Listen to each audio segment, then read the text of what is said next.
Hozir bitta qiziq voqea bo'ldi. Bitta obyektga kirdim. 20 yillik o'rtog'imni ko'rdim.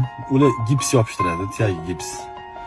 Endi oyoq shunaqa varikoz bo'lib ketdi. Endi ular faqat tikka turib ishlagan uchun nagruskada ishlagan, oyoq bo'rtib ketgan varikoz. Ko'ribchi qo'rqib ketdim, borman uni ko'rib.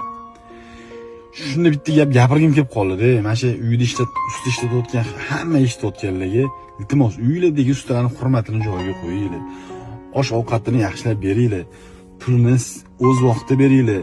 Uni ishida ayb qidirib, uni pulini kam berib yoki skidka so'rab, ularni qiynamanglar. Sababki ular sizlarning uylarda o'zini sog'lig'i 0.01% bo'lsa ham sog'lig'ini tashib ketadi.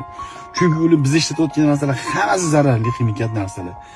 Like, kraska pushti quritish ehtimoli katta bo'lgan narsa. Soch to'kadi, oshqozon funksiyasini buzadi.